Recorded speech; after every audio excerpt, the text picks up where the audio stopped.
drug prices like every other high-income nation on the planet. So even though they represented 68 million people, they had no power to negotiate drug prices because of a clause called a non-interference clause that was added into a bill in 2003, which has meant that pharmaceutical corporations have had a sweetheart deal for 2 decades. But even though we passed this law, and Medicare will now be able to negotiate 60 of the most expensive drugs, the most common drugs, around asthma, diabetes, cancer, the pharmaceutical industry has now filed 10 lawsuits to try to prevent this program from going into place. So we are fighting the lawsuits. We are uplifting patient stories inside the courtroom, outside the courtroom, on Capitol Hill, meeting with legislators, talking to the press on a regular basis, and making sure that the statistics that you hear are the voices of patients with real stories. There's also a couple of bills in Congress. EPIC is one of them. And they are extremely dangerous because they will give pharmaceutical corporations even more power than they already have to set prices for longer and keep prices high for all of us. Unfortunately, they are bipartisan bills. They have support from people both sides of the aisle, and we're working to try to stop those. There's nobody in this country, I don't think, that will have noticed the potential threat of tariffs, and that also touches on the pharmaceutical industry and medicines. We're also focused on seeing what we can do to prevent those tariffs going into effect because of the harm to patients. And then last but not least, in terms of the threats, the patent system in this country is manipulated by the pharmaceutical industry in general. You also have heard of like pharmacy benefit managers as well, who play a key role in keeping prices high. But the good news is there are bipartisan bills in Congress that have left committee in the Senate, last Congress and this Congress, that actually would tackle some of the root causes of these problems and help lower drug prices for Americans. And this poll came out last week by Arnold Ventures and Fabrizio Ward, who is Donald Trump's pollster, that one of the few bipartisan issues left, I think, that 9 out of 10 people want Congress to do more to lower drug prices. So people, voters, both sides of the aisle, are pushing for any advances to lower drug prices, but critically the Medicare negotiation program. As I mentioned, we have the ability now under law to negotiate 60 drugs, but Americans want the president and Congress to go further and negotiate all drugs, which of course we agree. So, why am I here? The reason I'm here, or we are here, I should say, with my colleagues, is we think there is an opportunity here for all of you to engage further on this issue. It's extremely popular. As I mentioned, people both sides of the aisle, but also patients from every single strait have their stories and they want to share them with you. We are also, as of last year, we've been organizing in Spanish, and all our materials are now available in English and Spanish. We have patients who speak Spanish, some of our staff speak Spanish, or are from the communities most harmed. So this is Chris Garcia. Under President Biden, he, along with a number of other presidents, were able to share their stories at the highest level, including with the president himself and in the White House on a number of different occasions. So I mentioned these resources, but we would just like to serve as a resource for all of you for any questions, materials, patients, or around the bills in particular. And just to let you know that we have these materials available for everyone. And I think I can leave it there, but that's basically a summary of where we are right now. And just a reminder that for us, drugs don't work if people can't afford them. So really what we're focused on is doing whatever we can to lower drug prices in this country for everyone. So thank you very much.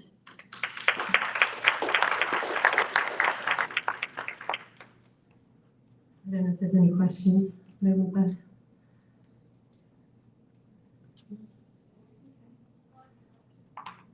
Muchas gracias entonces.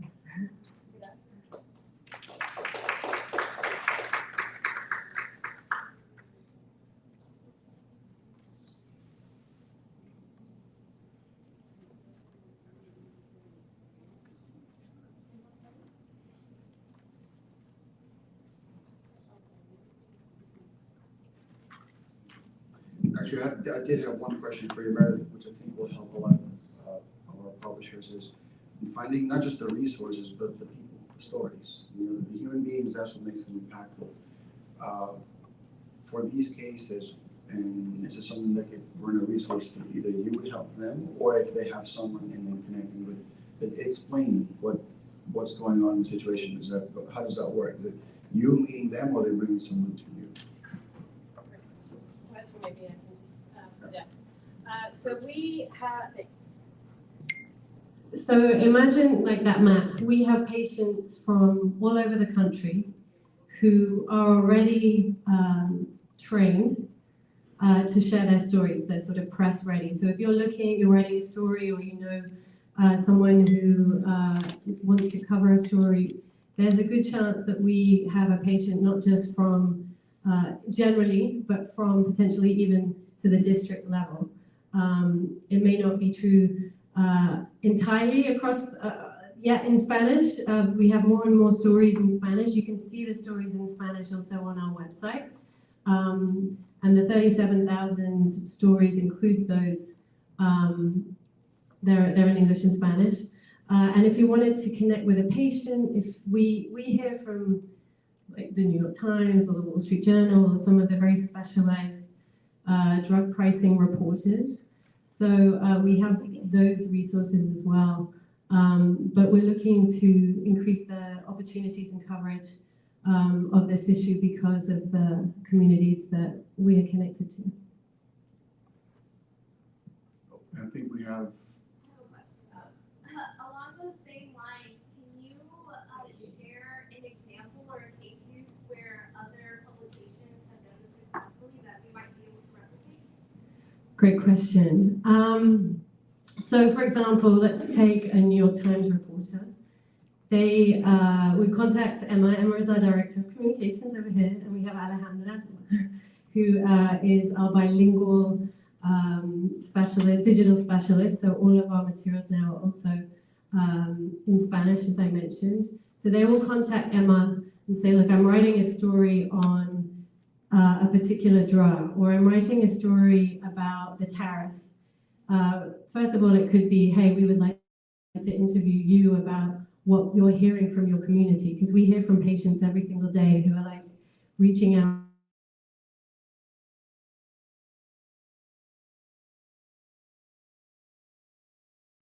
thousands of patients across the country to tell them the facts of what's going on, but also to make sure that if there is an opportunity, say with a New York Times reporter, that you're not just hearing from me or from David, who's the president of the board, but you can also hear from patients who can share their stories about their lived experiences. So when we were pushing for the Inflation Reduction Act, we had a patient in every single congressional hearing in the lead up to the passage of the law as well. And also we've had patients not just speak at the White House when they've reached out to us to say, hey, we would like to really share individual stories that are factual. We need to make sure that they're on this specific drug, that they are, the details of the story align with the policy that they have introduced, so that they're not, they're able to find real individuals with real stories that show the benefits, for example, of the new law, or the harms. Right now, there's individuals who if the tariffs go into effect, we are expecting to hear from press who will say, you know, is there a person you could talk to about what has happened to the price of their medication, that sort of thing as well, to make sure that A, it's factual, but that people can hear really what's happening on the ground. Yeah. What's your success rate? Like, give us like panoramic of what you do in terms of trying to change their mind. So I think 10 years ago, people were not talking about patent reform on the Hill. And last year, for the first time in the 118th Congress, one of the bills, there's 6 bills right now that we are supporting, and our patients are sending letters, you know, calling. We arrange for them to meet with their legislators to say, this is really important, this is my story, this is why you need to pass patent reform, and we help prepare them for that. But one of those bills, it was S-150, which looks at something called patent thickets. It passed out of the Senate unanimously, right? I mean, to get anything unanimous these days is pretty hard. So we can say that people, the Senate, even today in the 119th Congress, unanimously supports patent reform. They support bills against pharmacy benefit managers, and a lot of the different tactics that are shady practices, essentially, that corporations are using to keep prices high for Americans. So we are very encouraged, but it's because of patients and educating patients and then urging them to contact Congress that there is an avenue forward, not only for these bills, but for much more reform. And it's extremely popular. And to be honest, with the executive order that came out of the White House a couple of weeks ago, there are elements on drug pricing that would be extremely important if effectively implemented, of course. But the Inflation Reduction Act and those drug pricing reforms have changed the trajectory of drug pricing in the United States. They're a long way behind other countries. But I think it is something to build on, and I think if the new administration, which has run on a platform of lowering costs, is paying attention and is thinking about some of these policies that would allow the government to negotiate much harder than Biden, and I think that's a frame that is resonating, that we can get a better deal for Americans. So I think despite some of the chaos, there may be a pathway through for this issue because of the urgency of the situation. But pharma is extremely powerful. They have 3 lobbyists per congressperson on Capitol Hill. And just this first quarter, pharma, which is the sort of big lobbying group, they spent $12.9 million, which is record-breaking spend just for that one firm on trying to influence Congress to pass laws that will keep prices high. But the good news is, and according to all the polls, Americans aren't buying it. They hate pharma. And we want to inspire more people to join us, share their stories, but take action as well if they're not willing to. They don't want to become an advocate, but just to pay attention and call the people on Capitol Hill with the power to give us what we want. Yes. Do you guys have any type of funding to for the for outreach? Yes, we're funded. One of our funders is also Arnold Ventures. But we have a number of different funders, and we do a lot of grassroots fundraising as well. But in terms of outreach, it depends. We're based here, but we have begun to do a lot of organizing with local groups as well. But we're always open to ideas because this is a new venture that is certainly in Spanish that we just started a year ago. And I see Rafael, we've been working a little bit also with El Tiempo Latino. and of course our friends at Solidarity Strategies as well.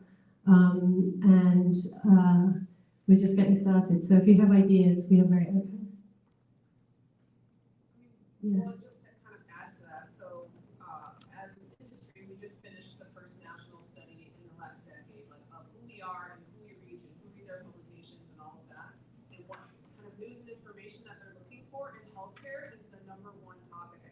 It's just always number one topic. So like starting with some content strategies to get the message out would be phenomenal. And we can talk about it more through the NAHP, but we're just about to release our healthcare segment in the next couple of months for the research study. Yeah. And well, thank you for the reason also that we're here today, Anita, so I appreciate that. And yeah, if you have ideas, we're open. We are open to working with anybody who's focused on amplifying this issue. And yeah, the sky's the limit. So we're up against a powerful industry, one that a report shows if they lost $1 trillion with a T in the next decade, they would still be the most profitable industry in this country. So don't worry about any of those other things they say about innovation. It's not true. To leave it on that note, but we have the power of people on our side, so we're still hopeful that we can drive the change that people need. Hooray. That's all I have. Thank you so much, Meredith, and for the team of Patients for Affordable Drugs. So in the next few moments, we wanted to take some time to kind of make sure we go through the room and get to know each other a little bit better. We don't want to assume everyone knows each other, so we were thinking of something interesting that we could go through quickly per person.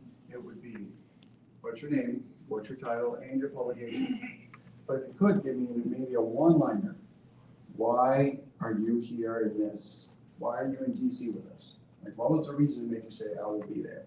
So again, name, title, publication, why are you here? We want to hear a little bit about you and why you keep coming back. We can start here. In 60 seconds or less, though, right? That's the game. Timer. 60 seconds or less. I know y'all are salespeople and journalists. Don't be too because we want to get through everybody. I'm setting the timer.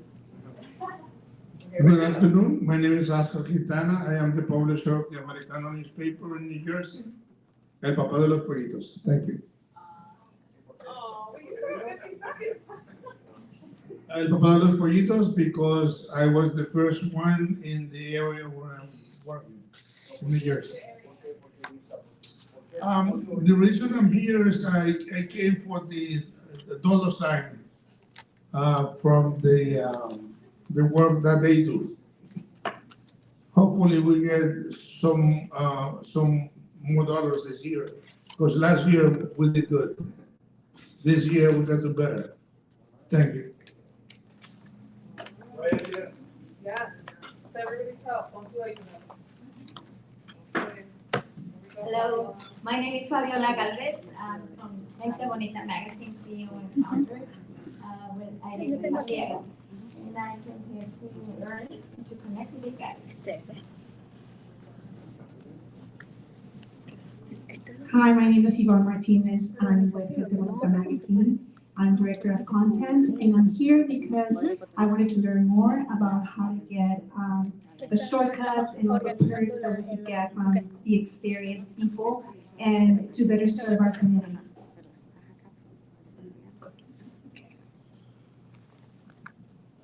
Hola, buenas tardes. Mi nombre es Juan González. Sorry. My name is Juan González, owner of Mexico Latino Magazine. And we're here because we would like to expand a little more, and we like the information that we got so far. Very, very, very good.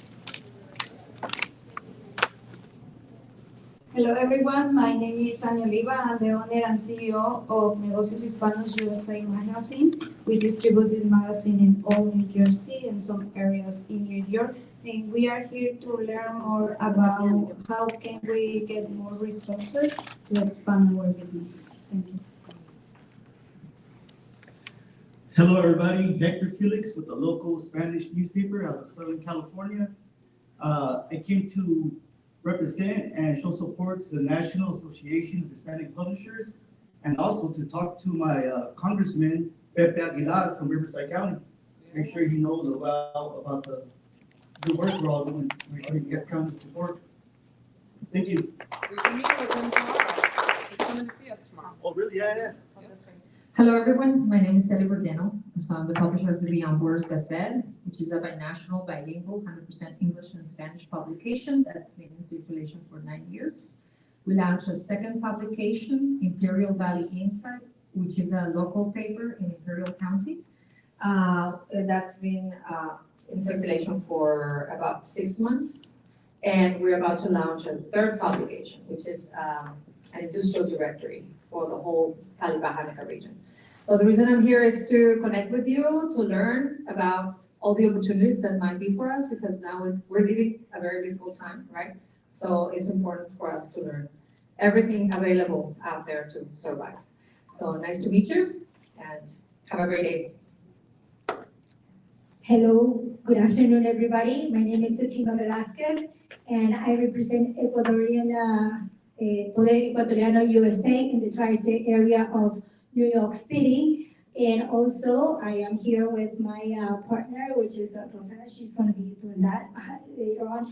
Now, I am also represent the Global Impact Alliance as a platform for all media, and we're starting to get together all the Latinos and small businesses so that we can continue doing what we're doing right now here, the small platforms that we have right now. And I'm here to get more information and be part of all these wonderful people that you are. Thank you very much. Thank you. I am Roxana Cedeño, CEO de Poder Hispano LLC, and the owner editor for Poder Latino USA. También quiero comentarles que pueden bajar la aplicación también de Poder Latino USA y Poder Ecuatoriano USA. Así que estoy muy contenta y felicito a todo el equipo de la organización que este año y todos los años están preparando algo bello para nosotros. My name is José Luis Vegarza. I started coming to the convention initially that was in March or April, many years ago. I started coming to this convention in 1994. I was a little kid for the first time. But after, in around 2008, the board decided to make this summit, to take the opportunity to speak with Congress, congressmen, etc., or also federal officials. A partir de entonces, esto se ha llevado a cabo todos los años y ahora pues no ha sido la excepción con el esfuerzo de todos ustedes, particularmente del board que encabeza Álvaro y desde luego Anita, que siempre ha sido un gran soporte para esta organización desde hace muchos años. Entonces, yo los felicito a todos porque sé que todos ustedes y yo también hacemos un esfuerzo para estar aquí. Algunos venimos, como yo, de la frontera. Nosotros trabajamos tanto para el Valle de Texas como para el noreste de México desde hace muchos años. Yo representé a un periódico por muchos años y ahora tenemos nuestro propio proyecto. Yo ya pasé por aquí, yo fui Regional Director, Vice President, Membership Vice President, International Committee, President, Vice President, etc.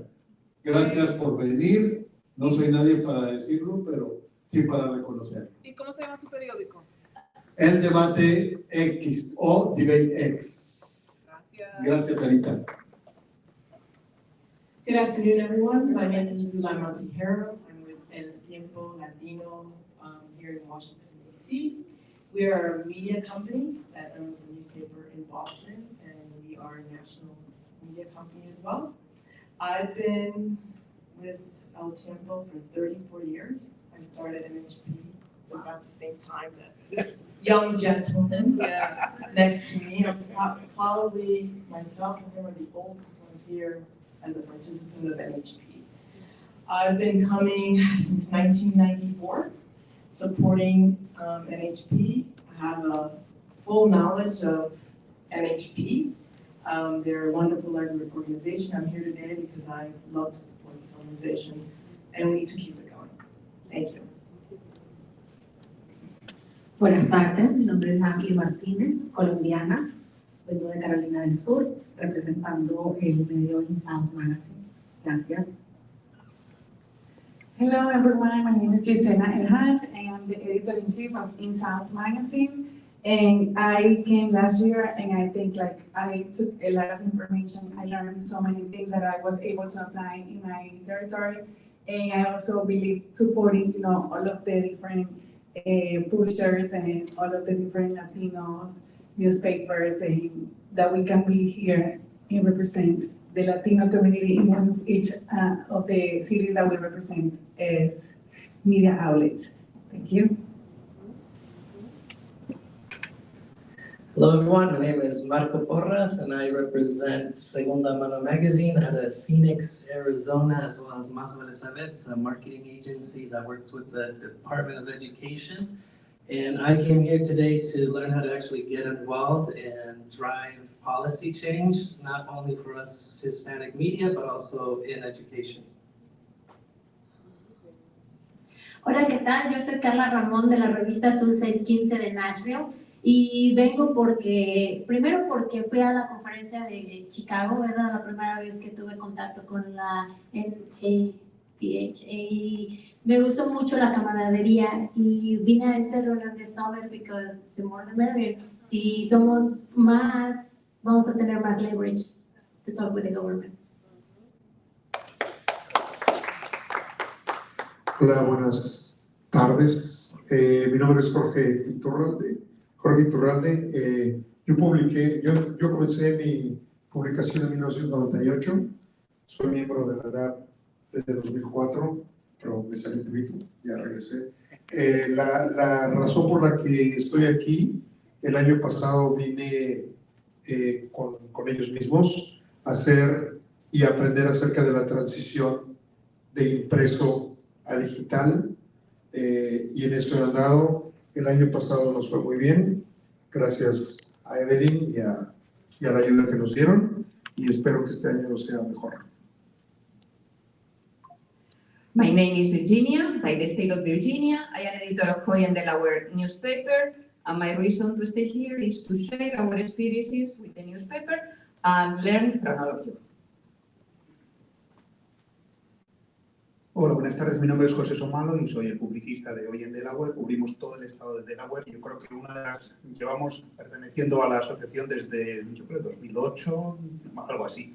Pero creo que cada uno de nosotros estamos en nuestra área y a veces estamos como en silos. Entonces necesitamos conocer mucho más de lo que hacen otros, algo de lo que hacen otros, las best practices. Y para nosotros tiene un valor incalculable el poder, por lo menos 2 veces al año, el hablar con otros publicistas, qué es lo que ha funcionado, qué es lo que no ha funcionado y esas best practices, esas experiencias que cada uno de nosotros vamos teniendo. Entonces es una de las razones por las que pertenecemos y por las que participamos en los eventos. ¿Cómo están todos? Buenas tardes. Lorraine Segovia desde Nashville, Tennessee, con la noticia Newspaper en Nashville.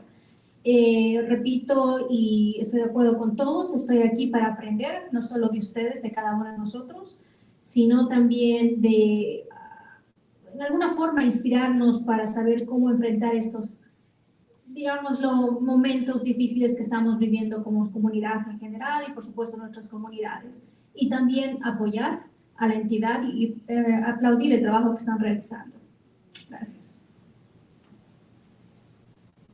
Good afternoon, Jose Cepeda, formerly of El Aviso Magazine.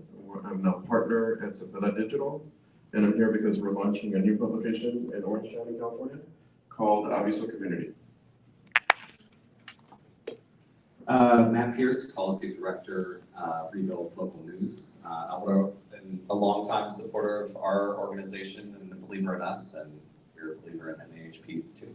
And thanks, Evelyn, for inviting me too. Rafael Ulloa with El Tiempo Latino, and I'm here for many of the same reasons you already mentioned. And it is great to exchange ideas and to learn new things. And of course, if you know Zulema, she's the one you need to know. So, thank you very much. It's nice to see all of you here. My name is Evelyn Castro. I'm Vice President of Events in Houston, based in Texas, and I am NHP Board Secretary.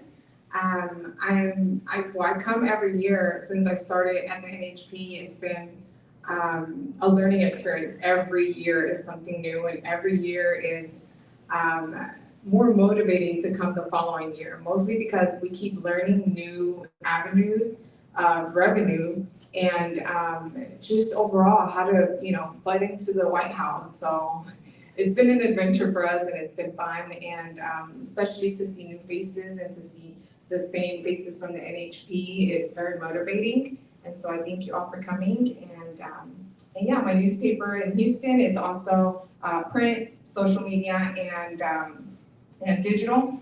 And I think that's it.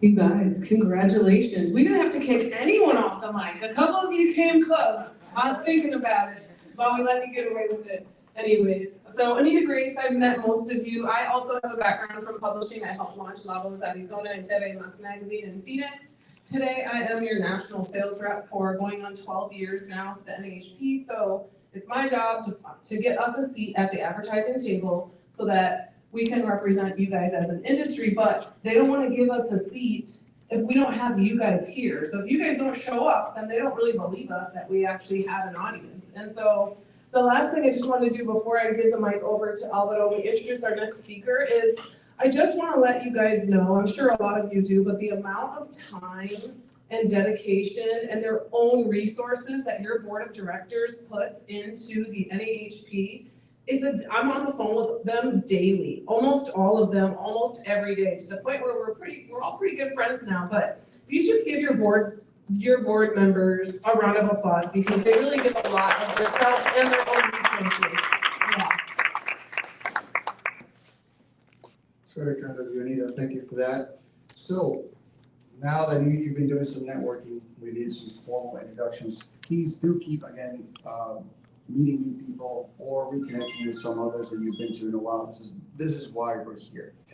So to keep the ball rolling, for the next session, we have an amazing session on gun violence, in which we have set up for you the speakers by Vanessa Gonzalez and Dr. Jordan Costa of the Gifford Foundation. So we give them a round of applause.